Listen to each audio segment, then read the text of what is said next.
Hello everyone, welcome back to my channel sisters love Maithili vlogger. मैं हूँ वर्षा। तो ये व्लॉग है मेरा थर्सडे का, यानी कि कल का। और आज सुबह-सुबह आप देख सकते हैं कितना ही प्यारा मौसम है। टाइम हो रहा है 6 बज रहे हैं और बस यही इतना प्यारा मौसम है ना कि क्या ही बताऊँ। फिर ये रात का है, ये आशी ने पेंटिंग बनाई हुई थी मेरे लिए, बहुत ही प्यारी लगी मुझे ये पेंटिंग। तो आप लोग भी देख सकते हैं, जिस हिसाब से वो है 8 साल की, उसने बहुत अच्छा बनाया है। तो उसने जो लिखा हुआ था उस पे मम्मा के बिना कोई नहीं है दुनिया में, तो ये लाइन मुझे बहुत ही प्यारी लगी। वो बहुत ही अच्छे-अच्छे लाइन लिखती है। अब बाकी का आरू ने थोड़ा बहुत फाड़ दिया था। ये मैंने बनाया है फोटो फ्रेम। ये देखो आलू ने फाड़ दिया। कितना बहुत अच्छा बनाया था। और अब बारी आती है मेरे सेकंड नंबर के गिफ्ट की। तो ये जो गिफ्ट दिया है वो बहुत ही ज़्यादा स्पेशल है मेरे लिए, मेरी लाइफ़ में। जब से मैं दिल्ली में शिफ्ट हुई हूँ, वो हैं मेरी पड़ोसन हैं और बहुत ही अच्छा नेचर है उनका। मतलब इतने ही कम समय में इतने अच्छी दोस्त बनना हर किसी की बात की नहीं, बस की नहीं है। तो वो बहुत ही अच्छी दोस्त बन चुकी है, मेरी बेस्ट फ्रेंड है वो मेरी। तो देखिए, आप लोगों को अभी लग रहा होगा ना कि इसमें बैंगल है, मुझे भी यही लग रहा था। तो जब मैंने इसको खोला, मैं तो बिल्कुल ही शॉक्ड रह गई, क्योंकि इन्होंने इतनी छोटी-छोटी चीज़ें दी हैं ना और हर एक चीज़ मेरी पसंद की है। तो चलिए मैं आपको दिखाती हूँ। यहाँ बिंदी देखिए, मैं छोटी-सी बिंदी लगाती हूँ और ये मंगलसूत्र है, बहुत ही प्यारा मंगलसूत्र है। और ये इयररिंग है, इयररिंग उन्होंने 2-2 दी हुई है। देखिए कितना सोचती हैं ये। एक दिया हुआ है डेली वियर के लिए और एक पार्टी वियर के लिए। तो दिखा मैं क्या ही बताऊँ, इतनी ज़्यादा खुश हूँ ना मैं। और ये नेल पेंट, सारे ही शेड्स बहुत ही अच्छे हैं नेल पेंट्स के। और ये लिपस्टिक का भी शेड बहुत ही प्यारा था।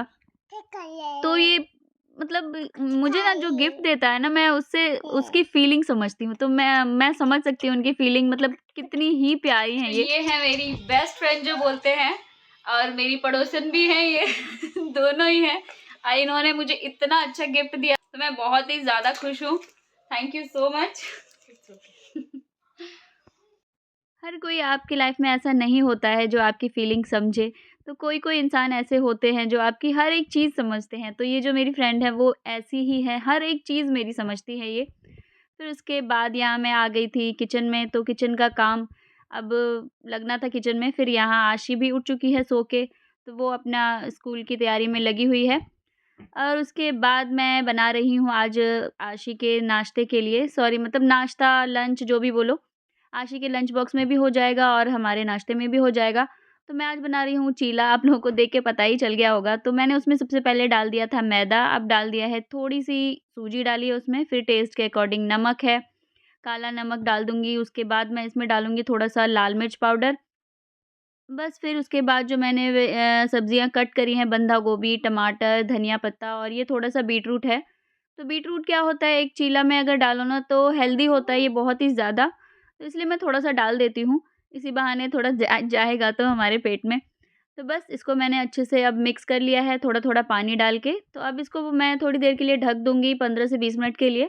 फिर उसके बाद 15-20 मिनट बाद मैंने इसमें थोड़ा-सा ये चिली फ्लेक डाल दिया था, चिली फ्लेक नहीं सॉरी ऑरिगैनो डाल दिया था। उसके बाद मैं इसको बना लूँगी। तो ये बहुत ही झटपट बनने वाली चीज़ है। एक तो जल्दी बन जाती है और टेस्ट में भी बहुत अच्छा रहता है, और हेल्थ के लिए तो है ही बेस्ट, क्योंकि इतनी सारी वेजिटेबल्स होती हैं इसमें। तो मैं ज़्यादातर ये बना लेती हूँ क्योंकि जल्दी बन जाता है। फिर उसके बाद अब मैं आशी को दे दूँगी नाश्ता। तो नाश्ते में मैं आशी को आज देने वाली हूँ थोड़ा-सा चीला दूँगी और थोड़े से फ्रूट्स कट करके रख लिए थे मैंने पहले ही। इसमें नहीं दिखाया मैंने क्योंकि वीडियो फिर बहुत ज़्यादा लंबी हो जाती है। उसके बाद थोड़ा-सा मैं उसको हॉर्लिक्स भी दे देती हूँ। तो क्या है, नाश्ते में ना पहले मैं उसको एक चीज़ देती थी, तो वो आधा-अधूरा खा के उठ जाती थी। तो अब मैंने सोचा है थोड़ा-थोड़ा करके उसको देती हूँ। तो आधा-सा चीला दे दूँगी, उसके बाद ये फ्रूट्स कर कर कट करके रखा है, उसमें मैं थोड़ा-सा चाट मसाला डाल देती हूँ, तो आशी बहुत अच्छे से खा लेती है। फ्रूट्स में मैंने सेब और केला लिया है। तो क्या होता है, जब आरू उठी रहती है ना, तो आशी के साथ थोड़ा बहुत वो भी खा लेती है। तो दोनों बहन मिल के खाते हैं तो अच्छा रहता है। फिर उसके बाद जैसे कि मैंने अभी आपको बताया था कि हॉर्लिक्स दे दिया है, तो हॉर्लिक्स मैं थोड़ा-सा देती हूँ उसको स्कूल जाने टाइम में। देख सकते हैं कितना-सा है, इतना-सा दूध डाल दिया है, थोड़ा-सा पानी भी डालती हूँ। क्योंकि सुबह-सुबह दूध से ना ये होता है, पता नहीं अब हेवी-हेवी सा हो जाता है अगर डायरेक्ट दूध पियो तो। तो मैं इसलिए थोड़ा-सा दूध और पानी मिक्स करके देती हूँ और रात में जब देती हूँ तो वो पूरा दूध रहता है, उसमें ज़रा-सा भी पानी नहीं रहता है। तो यहाँ आशी का ब्रेकफ़ास्ट तैयार हो चुका है, अब जाते हैं आशी को नाश्ता करवाने के लिए। पूछो एप्पल कौन છે સર वेरी गुड खा लिया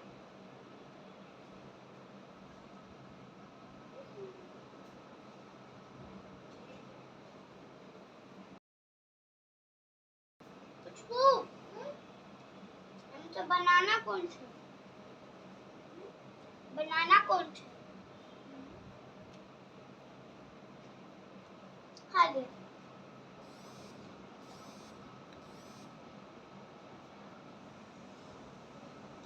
अब यहाँ आशी स्कूल चली गई थी, उसके बाद फिर मैं आ गई थी यहाँ बाकी का काम करने के लिए। तो मैंने सोचा कि फटाफट से बेडशीट झाड़ देती हूँ। अगर सुबह-सुबह ये सब काम कर लो ना तो ठीक रहता है। अभी सासू माँ बालकनी में बैठी हुई थी तो मैंने कहा फटाफट से साफ़ कर लेती हूँ। फिर अब आरू को पीछे देखो। चलो चलो चलो चलो।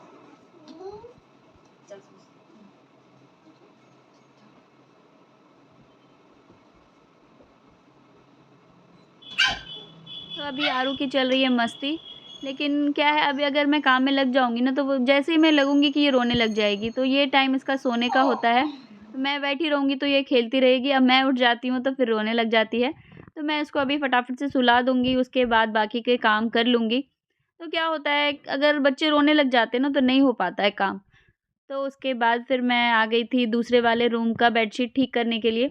तो ये भी फैला पड़ा हुआ था। सुबह-सुबह उठते ही इतना काम हो जाता है, लंच बनाओ, फिर बच्चों का हॉर्लिक्स, दूध ये सब हो जाता है, फिर इसमें ध्यान ही नहीं रहता। तो जब आशी जाती है तो उसी के बाद मैं ये सब करती हूँ। तो यहाँ मैंने बेडशीट यहाँ की भी साफ़ कर ली है, मतलब अच्छे से और बिछा दिया इसको।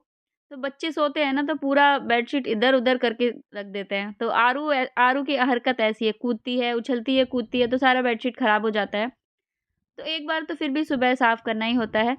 बस तो ये बेड भी देख सकते हैं अब अच्छा हो गया है। उसके बाद फिर मैं कर लूँगी इसकी डस्टिंग। तो पता नहीं घर बंद रहता है फिर भी क्यों इतना सारा कचरा आता है, धूल-मिट्टी हो जाती है। तो वही बस अब बेड को साफ़ कर लूँगी। उसके बाद सोचा कि वैसे भी दिवाली आ रही है तो थोड़ी बहुत सफाई तो बनती है। तो मैंने आधी-अधूरी सफाई कर ली है। तो यहाँ मेरी आवाज़ में आपको थोड़ा दिख रहा होगा आरू, यहाँ मैं वॉइस ओवर कर रही हूँ, आरू मेरी गोदी पे कूद रही है। तो बस उसके बाद यहाँ मैं डस्टिंग, हाँ, मैं बात कर रही थी दिवाली की। तो दिवाली की सफाई मेरी आधी-अधूरी हो चुकी है। घर वगैरह सब कुछ धुल लिया है मैंने, अभी पर्दे वगैरह साफ़ करने हैं, तो वो सब बाकी है साफ़ करना। तो वही देख रही हूँ धीरे-धीरे, टाइम ही नहीं मिल पाता कि एक्स्ट्रा काम करूँ। तो यहाँ ये ड्रेसिंग टेबल भी बहुत ज़्यादा गंदा हो गया था, तो इसको भी मैंने सोचा कि साफ़ कर लेती हूँ। तो क्या होता है अभी से धीरे-धीरे साफ़ करूँगी ना तो ज़्यादा नहीं पड़ेगा शरीर पे। अगर फिर इकट्ठा एक दिन में ही लग जाओ ना सारा काम करने में तो फिर बीमार पड़ जाते हैं अगले ही दिन हम। तो बस यहाँ डस्टिंग हो चुकी है तो मैंने यहाँ थोड़ा-सा रूम फ्रेशनर डाल दिया है। सबके बाद मैं नहा धो के रेडी हो गई थी, आरू को भी नहला दिया था मैंने, तो ये सो के उठ चुकी थी तो नहा दिया था, तो ये खेल-कूद रही थी। मैं आ गई थी यहाँ दोपहर का खाना बनाने के लिए। तो जैसे कि आज थर्सडे है तो मैं आज हर थर्सडे को कढ़ी बनाती हूँ, कढ़ी चावल। तो वही मैं कढ़ी बना रही हूँ। वैसे तो मैं सिंपल बनाती हूँ, आज थोड़ा मसाले वगैरह डाल के बना रही हूँ, तो इसीलिए आप लोगों के साथ शेयर कर रही हूँ। तो सबसे पहले मैंने उसमें बेसन डाल दिया है, उसके बाद पानी डालूँगी बहुत सारा, दही भी डाल दिया था मैंने इसमें। उसके बाद जाता है, ये बन गया, इसका घोल तैयार है दही और बेसन का। तो मैं दही बेसन में कुछ भी ऐड नहीं करती हूँ, प्लेन रहता है। जब तक मैंने दही बेसन का घोल तैयार किया था तो साइड में मैंने कढ़ाई भी चढ़ा दी थी गरम होने के लिए, और उसमें तेल गरम हो गया था तो मैंने इसमें मेथी का दाना डाल दिया था। कढ़ी में मेथी के दाने से ना बहुत ही अच्छा टेस्ट आता है। तो इसके बाद यहाँ मैंने डाल दिया है जीरा। अब डाल दूँगी इसमें थोड़ा-सा कड़ी पत्ता। तो कढ़ी में जब तक आप कड़ी पत्ता नहीं डालो तो उसका टेस्ट बहुत ही अधूरा रहता है, मतलब कढ़ी ही पूरी की पूरी अधूरी रहती है। इन सब के बाद मैंने डाल दिया है इसमें थोड़ा-सा प्याज। तो प्याज को अच्छे से फ्राई कर लूँगी मैं। उसके बाद मैं इसमें डालूँगी ये हरी वाली मिर्च जो है, उसको मैंने बीच से कट कर लिया था। अब इसको अच्छे से गोल्डन ब्राउन होने देंगे प्याज को। फिर उसके बाद जो मैंने घोल तैयार किया हुआ है, सॉरी, उस घोल से पहले इसमें जाएगा साबुत वाला जो धनिया होता है वो। तो क्या होता है साबुत वाले धनिये से ना कढ़ी का बहुत अच्छा टेस्ट आता है। फिर उसके बाद साइड में मैंने वहाँ आरू के लिए दाल चढ़ा दी है थोड़ी-सी, और यहाँ मैंने सूखा मसाला ले लिया था, नमक, हल्दी, धनिया पाउडर, थोड़ा-सा मिर्च पाउडर। हाँ, जाएगा इसमें जो मैंने घोल तैयार किया हुआ है वो उसमें डाल दिया है। तो अब कढ़ी का कलर देख सकते हैं आप कितना प्यारा लग रहा है। तो बस अब कढ़ी को कुछ भी नहीं करना है, इसको मीडियम फ्लेम पे रख के पकाना है अच्छे से। फिर यहाँ जो मैंने बाज़ार लगाया हुआ है उसको साफ़ कर लूँगी। तो क्या होता है ये बाज़ार अगर साथ-साथ साफ़ करो ना तो ज़्यादा हमारे ऊपर प्रेशर नहीं पड़ता है काम का।